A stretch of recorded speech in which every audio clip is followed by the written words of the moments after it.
Hello and welcome to a new video where I review Quarantine Zone, a game that I've been expecting for quite a while.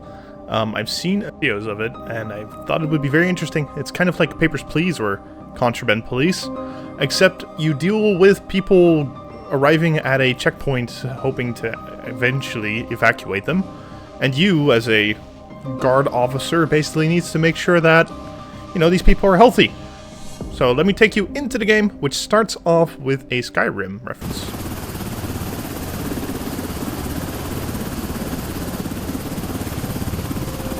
Ah, finally awake, Commander. Thought you were dreaming of a vacation on some sunny beach. Not the best fantasy these days, huh? Anyway, welcome back to reality. We're almost there. Checkpoint Alpha. They've been holding out, but they need reinforcements. That means us.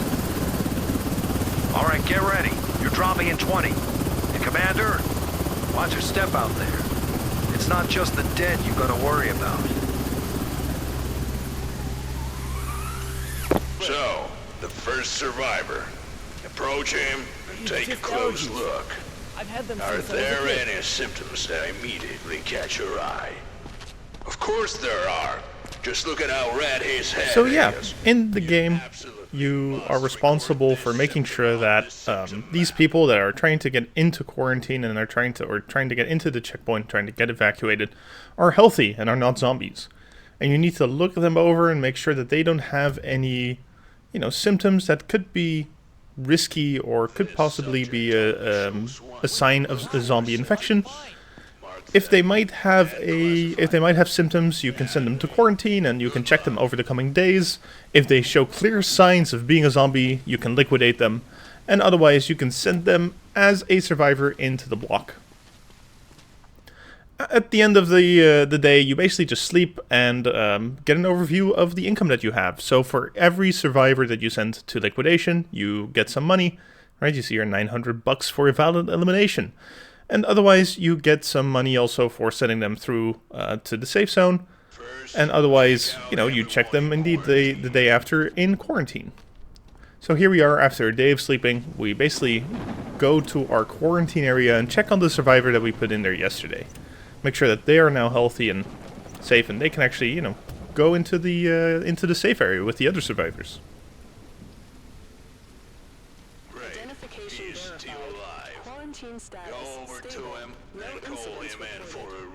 So we called him in now for a recheck to see if he has any symptoms left.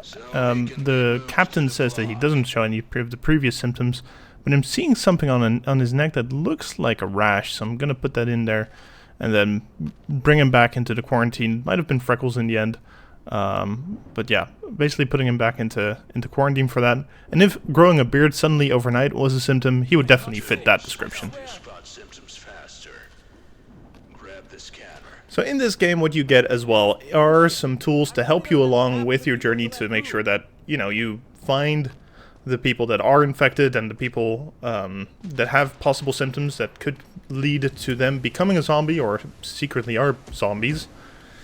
Part of those are scanners, as you can see here. You can scan the body and make sure that they don't have any weird things, they don't have any weird rashes or bruises or necrotic flesh or bite marks or other things like that.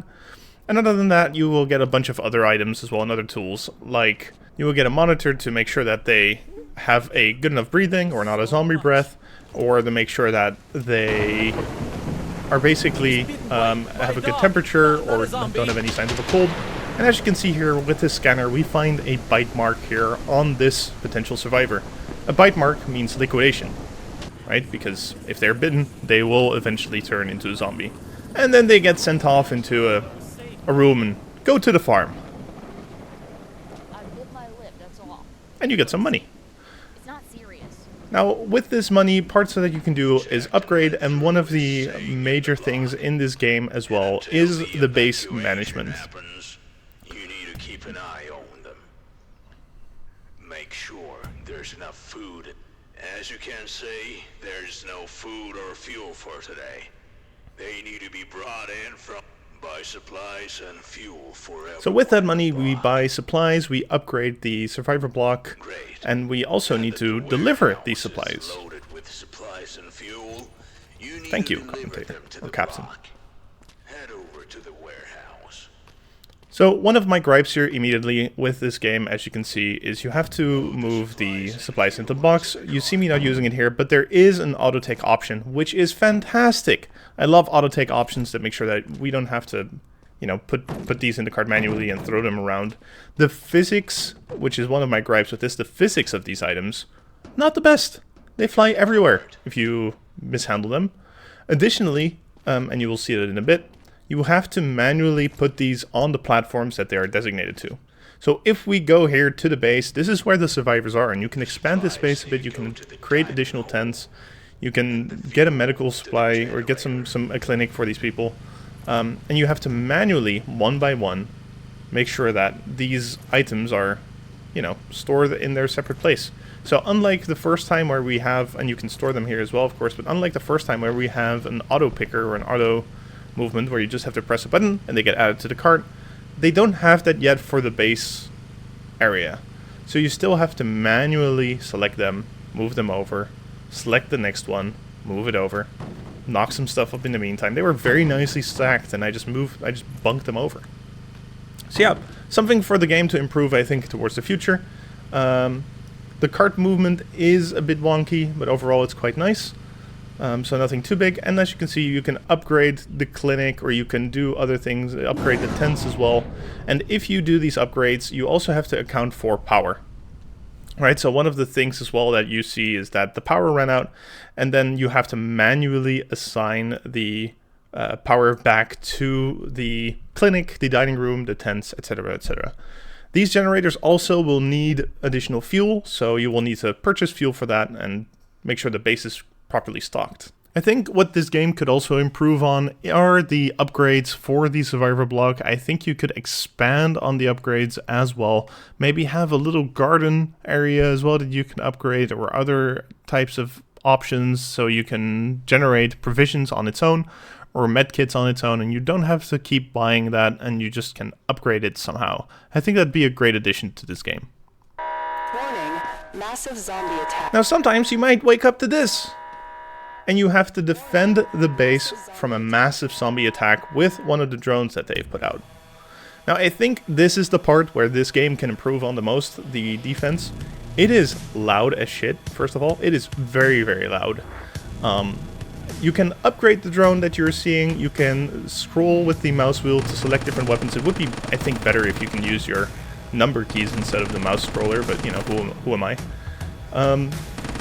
And yeah, you basically have to defend the base that you have set up so far from these zombies. So we have a little bit of an autocannon that does like nice little explosions, and we have a machine gun to make sure that, you know, we can protect the base properly.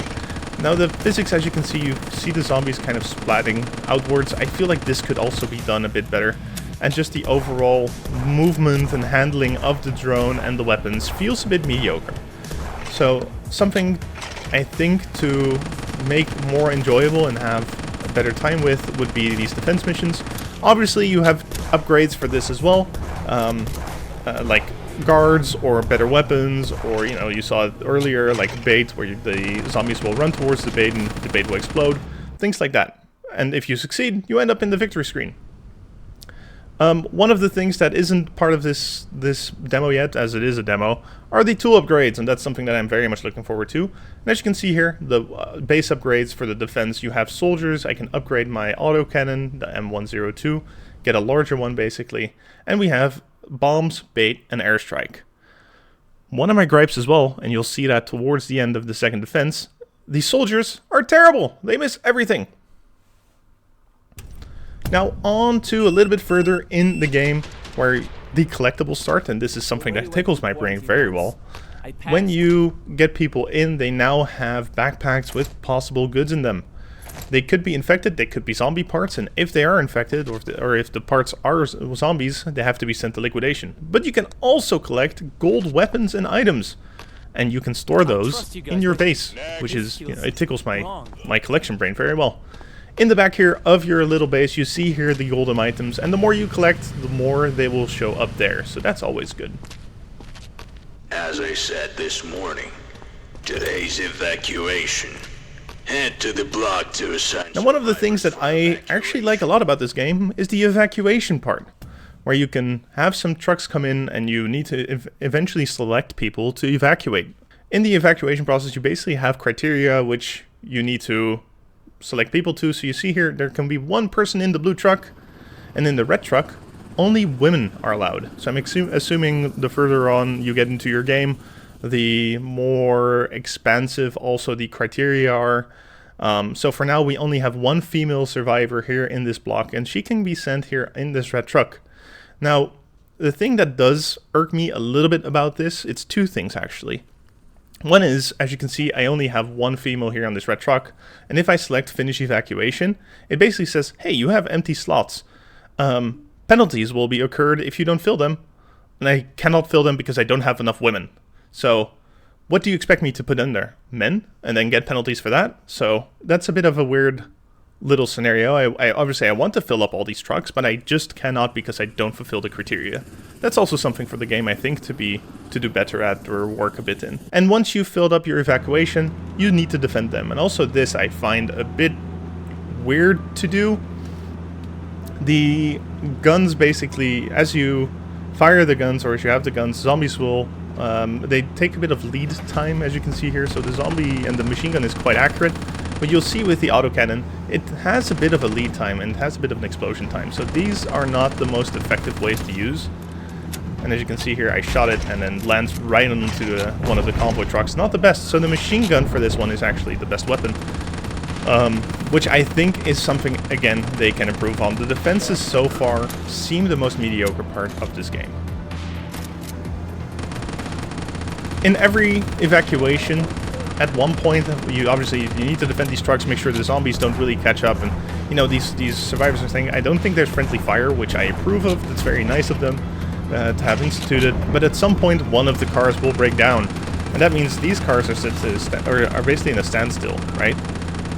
So that's not great, not great. And you need to defend them, make sure they're safe. You see the person truck here 3 almost died. And if you succeed, you obviously get this lovely green victory screen. Now, towards the end of the game, you get 2 more items. It is a quick response test, basically. So a test that immediately gives back if a person is infected or not, and you get a gun. And you see me get another golden item there, a golden truck. And for these items, you see that they are infected. Now, this is something that I wanted to search up in the handbook itself, but in the demo, the handbook isn't available yet, so I wasn't able to find it there. Instead, I have to go to the symptoms and try and find if I can find more information on the infected guns there. I couldn't really find anything, so I just needed to do it off memory, and from memory, it means that this lady should be sent to liquidation. Now, other than that, basically everything is fine with her, as you can see. She has a great pulse, her breathing is totally normal, her temperature is totally fine, but I have to send her away. And the moment that I do send her away, obviously a guard tries to, you know, guide her there, and she becomes aggressive, and I have to use the gun. So yeah, that's part of the game. Zombies can become aggressive and can try and attack you, and you will just have to defend yourself. And that is part of the emotional baggage or the emotional package of this game. You have to defend yourself against possible zombies attacking you or people that are infected attacking you. You need to deal with the emotional context of these people that just want to be safe in the end, that don't want to be infected and don't want to hurt others, but would like to join their families even though they might be infected. And it's your job to deal with these people to make sure that even though they might have family or they might have a loved one somewhere that has already been let through, you have to make sure that they are safe, and if they are infected, take care of them in the proper ways. Now, I'm saying the proper ways because also if you send healthy people for liquidation, you will get fined for it. So the money aspect in this sense really depends on the choices that you make and if you make correct choices or not. I'm hoping that for the future you will be able to upgrade your tools, which we saw a bit earlier. Sadly, it wasn't part of this demo, but that should make it easier for you to eventually decide, should I let these people through or not, or what do I do with these people? My kids made it through yesterday. I just need to join them. Warning, massive zombie. Towards the end of the demo, you have one more defense, and that defense will be your last defense of the base. And this is where another gripe of mine comes in. I've bought some upgrades. You saw me buy the guards. You see now I have the larger autocannon, which fires one shot, which, you know, it's just, I mean, it's just nice to have. These guards are useless. I wish these guards would hit anything. Look at these shots. These shots are missing. These shots are basically missing everything. So it's, again, looking at the game, there are definitely a lot of points that could be improved on. The main one, I think, are these defenses. The movement of the drone feels nice. The shooting feels a bit mediocre. The guards, I wish, would hit anything and help in any way. That would be great. The weapon feel could be a bit better. The animations could be a bit better. There's a lot of, I mean, it is a demo. There is a lot of improvement already, I think, from the previous versions. There is still a lot of opportunity and room for improvements that aren't jarring, right, and aren't massive negatives, I would say. So yeah, in that sense, enjoyable game, but just a lot of things that are better. And once you finish this defense, you end up in the end of the demo. And with that, let's go and summarize this video. In the end, I think the feel of the tools is fantastic. I think it's very, very nice. The way you can use the tools, the way how the tools work. I'm very excited for what the upgrades on the tools entail, and I'm curious to see that in future versions of this game. The game and the emotional concept of it is a little bit scary, but it's scary to the extent that I like it a lot. I hate scary games. I really despise the feel and how it makes you basically fearful of what's going to happen next. This game doesn't really have that. You know that you need to be aware of things happening, and therefore I think it triggers that very slight fear concept that it has. But overall, it's very, very nice to have. The idea in general, I think, is very cool. Combining the zombie aspect with a game like Papers, Please or Police Contraband makes it so that you have a similar concept style of game, but basically add the whole zombie aspect into it. The base management basically gives it more depth. So I think overall the details and the ideas that are within the game are really, really cool. And I'm curious what they'll do in the future to expand on those ideas. So now on to the improvements. I'm not going to call them negatives because I still think the developers of this game can improve a lot. It's not out yet, it's still a demo. And let's start off with the mouse movements. I just feel that the mouse movements for the drone and for the gun in the game are a bit janky, so the developers could probably take a look at that and make it much more smoother and much more nicer to use, and therefore increasing the overall enjoyment of playing the game. Second are the upgrades. The upgrades currently are just weird. They're not super useful. That could also be because, again, it is a demo. It still lacks the full-length depth of the game, but just buying guards and them being absolutely useless in the defense is just not a great look. Additionally, I think we can do a lot with the base as well, not just upgrades-wise, but also just concepts and ideas-wise. I think a garden for food production or a lab thing to create medicine would be a great addition to the current upgrades that you can currently get. So that would be a good idea. And I think the biggest improvement can definitely be made in the defense system. The current mini games basically that you do to defend the base or defend the convoy are just not a lot of fun. They feel very mediocre. They take you out of the game and it's just not a really nice touch to it. So I think a different kind of way to defend the base, or a different way to defend the extraction convoy could be an interesting idea. I'm not sure exactly in what way this would go, but currently the defense is just not great. Additionally, the audio levels within the game could use some work because holy fucking shit, the defenses are loud. Wow. And with that, that is the end of my review. I think overall, looking at the positives and the improvements, I would rate it 3.5 stars out of 5, which would put it to about a, let's say a 7. I think that would be a very fair, or 7.5. I think that would be a very fair rating for this demo. There's a lot of possibilities in this game. You see that there's a lot of additional things coming, and I'm very curious to see what the full game will be like. I hope you guys enjoyed. Thank you very much for watching my first review of a game. This is something that I just was interested in making again because I was looking forward to this game a lot.